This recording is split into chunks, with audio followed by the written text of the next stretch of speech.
Sir 'Mohan Babu' గారి ఇష్యూలో CP Sudheer Babu గారు ఒక ప్రెస్ మీట్ పెట్టారు సార్. అంటే 'మోహన్ బాబు' హ్యాండ్ ఓవర్ గురించి, వీళ్ళ పైన నమోదైన కేసుల గురించి, అలాగే 'మోహన్ బాబు' గారిని ఎప్పుడు అరెస్ట్ చేసే అవకాశం ఉంది అన్నిటి గురించి ఆయన చెప్పారని చెప్పేసి వార్తలు వినిపిస్తున్నాయి.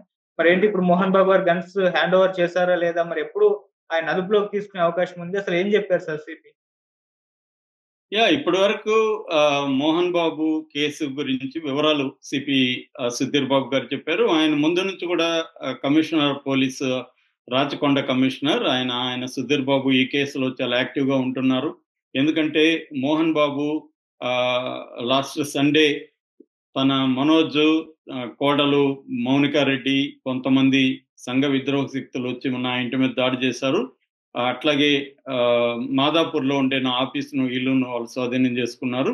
సో, ట్రెస్పాసింగ్ అంటారు. సో, ట్రెస్పాసింగ్ దాన్ని విడిపించాలి. అట్లాగే నాకు ప్రాణాపాయం ఉంది. నాకు సెక్యూరిటీ ఇవ్వాలని సిపి కంప్లెయింట్ చేశాడు. కానీ సిపి దాని మీద ఎటువంటి చర్యలు తీసుకోలేదని చెప్పి మోహన్ బాబు ఏం చేశాడంటే రిట్ ఆఫ్ మాండమస్ అంటారు. రిట్ ఆఫ్ మాండమస్‌ని తెలంగాణ హైకోర్టులో వేశాడు. రిట్ ఆఫ్ మాండమస్ అంటే అర్థమైందంటే పోలీసులను గాని, బ్యూరోక్రాట్స్‌ని గాని వాళ్ళకి ఆదేశాలు జారీ చేయమని కోర్టుని అడుగుతారనమాట. దీన్ని రిట్ ఆఫ్ మాండమస్ అంటారు. అంటే నాకు సెక్యూరిటీ ప్రొవైడ్ చేయాలి. తర్వాత నేను కంప్లెయింట్ ఇస్తే పట్టించుకోలేదు. దాని కేసు రిజిస్టర్ చేసి మనోజ్‌ని వాళ్ళని విచారించాలి. అట్లాగే నా ప్రాపర్టీని వాళ్ళు స్వాధీనం చేసుకున్నారు. వాళ్ళ నుంచి విడిపించాలి అని అడగమని చెప్పాడు. పోలీస్ పికెట్ పెట్టమని కూడా వాళ్ళ ఇంటి దగ్గర జల్పల్లి దగ్గర అడిగారు. కానీ కోర్టు ఏం చెప్పిందంటే కోర్టు అంటే గవర్నమెంట్ చెప్పింది కోర్టుకి పోలీస్ పికెట్ పెట్టడానికి కుదరదని. అప్పుడు కోర్టు ఏం చెప్పిందంటే సెక్యూరిటీ ఇవ్వండి. కనీసం 2 గంటలకు ఒకసారి మోహన్ బాబు ఇంటి దగ్గర పరిస్థితి ఏంటి అనేది మీరు పోలీసులు వెళ్ళి అక్కడ అబ్జర్వ్ చేసి మాకు రిపోర్ట్ ఇవ్వండి అనేది చెప్పారు. అట్లాగే ఈయన పెట్టిన కంప్లైంట్ మీద కూడా మీరు చర్య తీసుకోండి అని కోర్టు పోలీస్ డిపార్ట్మెంట్‌ని, రాష్ట్ర ప్రభుత్వాన్ని ఆదేశించింది. అట్లాగే ఈ కేసుని కొట్టేయమని కూడా మోహన్ బాబు అడిగాడు తన మీద ఉన్న కేసుని. కానీ కొట్టేయడానికి వీల్లేదని చెప్పింది. అట్లాగే ఈయన మీద ఆ జర్నలిస్టు టీవీ9 జర్నలిస్టు రంజిత్ మీద అటాక్ చేశాడు ఈయన. ఆ అబ్బాయికి ఇక్కడ ఎముక 3 చోట్ల ఇరిగి చిన్న రాడ్ కూడా వేశారు. సో, దానికి సంబంధించి మోహన్ బాబు మీద ఫస్ట్ 118 బిఎన్ఎస్ భారతీయ న్యాయ సంహిత 118 సెక్షన్ కింద కేసు పెట్టారు. 118 అంటే ఏందంటే voluntarily hurting somebody with weapons అన్నమాట. ఏదన్నా ఆయుధాలతో డేంజరస్ ఆయుధాలతో ఒక వ్యక్తి మీద హత్య చేయాలని, గాయపరచాలనే ఉద్దేశంతో దాడి చేయడం అనే కేసు పెట్టారు. అయితే జర్నలిస్టులు పట్టుబట్టి హత్యాయత్నం కింద కేసు పెట్టాలని చెప్పేసరికి 109 కింద కేసు పెట్టారు. 109 వచ్చి హత్యాయత్నం కేసు. దాంతో అది నాన్ బెయిలబుల్ కాబట్టి ఈయన అరెస్ట్ అవుతాడనే పుకార్లు వచ్చాయి. దాంతో ఈయన ముందస్తు బెయిల్ కోసం కూడా హైకోర్టులో పిటిషన్ వేశాడు. బట్ అది ఇంకా పెండింగ్ లో ఉంది. ఎందుకంటే కౌంటర్ ఇంకా వీళ్ళు పోలీసులు కౌంటర్ వేయాల్సి ఉంది. దాని మీద జడ్జి గారు పెండింగ్ లో పెట్టారు. ఈ లోపల రకరకాల ఊహాగానాలు వచ్చాయి. మోహన్ బాబు పరారని వచ్చింది. తర్వాత మోహన్ బాబు ట్వీట్ చేశాడు, నేను పరారి కాదు, నేను ఇంట్లో వైద్యం తీసుకుంటున్నాను. కోర్టులో నాకు ఇంకా ముందస్తు బెయిల్ క్యాన్సిల్ అంటే రిజెక్ట్ కాలేదు. కాబట్టి మీరు అబద్ధాలు రాయొద్దని చెప్పారు. కానీ పోలీసులు ఏం చెప్పారు, ఆయన అందుబాటులో లేడు, మాకు గన్స్ అడిగితే ఆయన ఇవ్వట్లేదని చెప్పారు. ఇప్పుడు సిపి సుధీర్ బాబు దీనికి సంబంధించి ఒక క్లారిటీ ఇచ్చాడు. అదేంటంటే మోహన్ బాబు దగ్గర 2 గన్స్ ఉన్నాయి. ఒకటి డబుల్ బ్యారల్ గన్, ఒకటి స్పానిష్ మేడ్ గన్. ఈ 2 రకాల గన్స్ ఉన్నాయి. ఈ 2 రకాల గన్స్ ని ఆయన ఇంకా మాకు సరెండర్ చేయలేదు. సరెండర్ చేయకపోతే మేము చర్యలు తీసుకుంటామని చెప్పాడు. అట్లాగే మొత్తంగా ఓవరాల్ గా మోహన్ బాబు ఫ్యామిలీ మీద 3 ఎఫ్ఐఆర్లు ఇప్పటికి ఉన్నాయి. అంటే మనోజ్ మీద ఉంది, మోహన్ బాబు మీద ఉంది, విష్ణు మీద ఉంది. 3 ఎఫ్ఐఆర్లు ఉన్నాయి. దానికి సంబంధించి కూడా మా వాళ్ళు విచారణ జరుపుతున్నారు. దానికి సంబంధించి మేము చర్యలు తీసుకుంటాము అనేది చెప్పాడు. అట్లాగే ఇప్పటి వరకు మోహన్ బాబుకి సంబంధించి మొత్తం వాళ్ళ ఫ్యామిలీకి సంబంధించి మొత్తం 6 మంది మీద నోటీసులు 41 నోటీసులు మేము ఇష్యూ చేసాం, విచారణ జరుపుతాం. అందులో కొంతమంది బౌన్సర్లు కూడా ఉన్నారనమాట ఈ 6 మందిలో.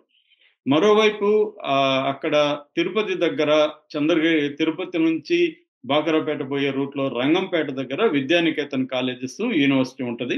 అక్కడికి టీవీ వాళ్ళు విలేకరి కెమెరామెన్ వెళితే వాళ్ళ మీద దాడి చేశారు. కెమెరాని ధ్వంసం చేశారు, సెల్ ఫోన్లను ధ్వంసం చేశారు, వాళ్ళని గదిలో బంధించారు. దాని మీద వాళ్ళు కూడా కంప్లైంట్ ఇచ్చారు. వాళ్ళ కంప్లైంట్ మేరకి అక్కడ కూడా కేసు పెట్టారు. అక్కడ పిఆర్ఓని అక్కడ ఉన్న సిబ్బందిని కూడా అరెస్ట్ చేయడానికి ప్రయత్నాలు చేస్తున్నట్టుగా పోలీసులు చెప్పారు. ఈ నేపథ్యంలో మోహన్ బాబు ఈ రోజు మార్నింగ్ ఆ డబుల్ బ్యారెల్ గన్ను తిరుపతిలో ఉందన్నమాట. ఆ గన్నుని తీసుకెళ్లి సరెండర్ చేయమని తన పిఆర్ఓకి చెప్పాడు. పిఆర్ఓ వెళ్ళి ఆ గన్నుని చంద్రగిరి పోలీస్ స్టేషన్ లో సరెండర్ చేశారనమాట. ఒక గన్ అయితే సరెండర్ అయింది ఈరోజు. ఇంకొక గన్ ఇక్కడ సరెండర్ మోహన్ బాబు దగ్గర ఉంది. స్పానిష్ మేడ్ గన్ అది. ఆ గన్నుని ఇక్కడ సబ్మిట్ చేయాల్సి ఉందన్నమాట. సో ఏదేమైనా మోహన్ బాబుది ఒకటి కోర్టులో పెండింగ్ లో ఉంది. మిగతా ఎఫ్ఐఆర్ల విషయంలో పోలీసులు విచారణ జరుపుతున్నారు. చర్య తీసుకునే అవకాశం కనిపిస్తుంది. అంటే మోహన్ బాబును కూడా అల్లు అర్జున్ చేసినట్టుగా ఒక ఫ్రైడే ఈవినింగ్ అట్లా ఏమన్నా అరెస్ట్ చేస్తారా? అంటే 2 రోజులైనా జైల్లో పెట్టడానికి రేవంత్ రెడ్డి ట్రై చేస్తాడా? ఎందుకంటే రేవంత్ రెడ్డి మంచి ఊపు మీద ఉన్నాడు. సినిమా వాళ్ళని ఒక పట్టుబట్టాలి, వీళ్ళ సంగతి ఏదో చూడాలని ఇప్పటివరకు ఏ ముఖ్యమంత్రి సాహసించలేదు. ఉమ్మడి రాష్ట్రంలో కానీ ఇప్పుడు కానీ ఎవరు కూడా సినిమా వాళ్ళ మీద ఈ స్థాయిలో అటాక్ అనేది స్టార్ట్ చేయలేదు. వాళ్ళు మంచి చేశారు, తప్పు చేశారని పక్కన పెట్టి ఆ చర్చ వేరే. కానీ ఈ స్థాయిలో ఇప్పటి వరకు ఒక అల్లు అర్జున్ స్థాయి హీరోని, జాతీయ స్థాయి హీరో, జాతీయ అవార్డు గ్రహీత, అలాంటి వాళ్ళని అరెస్ట్ చేశారు. అది ఆయన అల్లు అర్జున్ తప్పు చేశాడు. ఆ కేసు పరిస్థితి గురించి మనం ఆల్రెడీ చర్చించుకున్నాం. దాని జోలికి నేను వెళ్ళట్లేదు. ఏదేమైనా ఇప్పుడు నెక్స్ట్ ఈయన first target Nagarjuna, second target Allu Arjun, ఇప్పుడు మోహన్ బాబు, తర్వాత బాలకృష్ణ, ఇలా వెళ్తున్నాడు రేవంత్ రెడ్డి. ఇది మరి ఆయనకి మంచి చేస్తుందని అనుకుంటేనే కదా ముందుకెళ్తాడు. చెడ్డ చేస్తుంది అనుకుంటే ముందుకెళ్ళడు కదా. సో ఆయన దృష్టిలో ఇది ఆయనకి తెలంగాణ ప్రజల్లో ఒక హీరాయిక్ ఇమేజ్ వచ్చిందని ఆయన నమ్ముతున్నాడు. అంటే దమ్మున్నోడ్రా, ఈడు మగడ్రా బుజ్జి, ఇలాగా ఆయన గురించి కొంతమంది పోస్టులు పెడుతున్నారు రేవంత్ రెడ్డి మీద.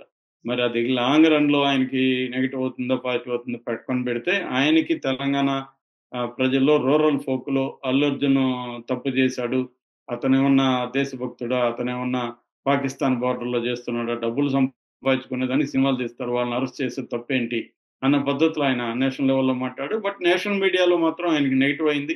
అది కాంగ్రెస్ కి నెగిటివ్ అయింది టోటల్ గా. ఎందుకంటే కాంగ్రెస్ పార్టీ చేసింది అన్నదాన్ని వాళ్ళు నేషనల్ మీడియా ఫోకస్ చేశారు. వాళ్ళకి ఎందుకంటే బీజేపీకి కాంగ్రెస్ ఏమాత్రం దొరికినా వాళ్ళు దెబ్బ కొట్టడానికి కాంగ్రెస్ సినిమా వాళ్ళ మీద ఇట్లా దొంగ కేసులు పెట్టి నిలవని సెక్షన్లన్నీ పెట్టి, తప్పుడు సెక్షన్లన్నీ పెట్టి అరెస్టులు చేస్తున్నారు అన్న యాంగిల్లో మొత్తం కాంగ్రెస్ పార్టీకి అయితే నెగిటివ్ అయింది. మరి కానీ అధిష్టాన వర్గం ఆయన్ని వాళ్ళు కంట్రోల్ చేసే పరిస్థితిలో కూడా లేదు.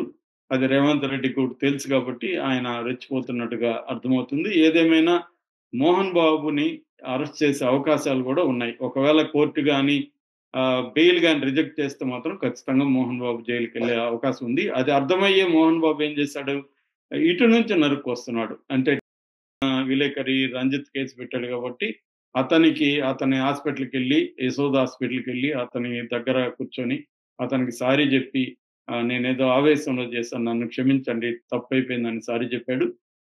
కూడా ఒక ఇగో ఉంటది కదా మీడియాకి, ఆ ఇగో కూడా సాటిస్ఫై అయింది.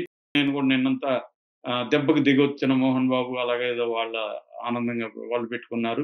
సో మరి ఇప్పుడు కేసు కానీ విత్డ్రా చేసుకుంటే రంజిత్ ఆయనకి ఊరట లభిస్తుంది.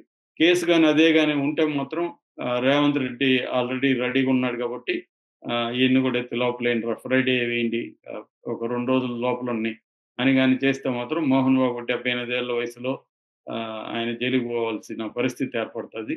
మరోవైపు మంచు విష్ణు వీళ్ళ మీద కూడా కేసులు ఉన్నాయి. సో మరి మంచు విష్ణు ఏం చేస్తాడని చూడాలి. అవేమీ అరెస్ట్ అయ్యే కేసులు కాదు, పార్టీ 1A నోటీసులు ఇచ్చి చేసే కేసులే. కాబట్టి మంచు విష్ణు, మనోజ్ కానీ వీళ్ళు అరెస్ట్ అయ్యే పరిస్థితి లేదు, కానీ కొంచెం సీరియస్ అయితే అవుతారు.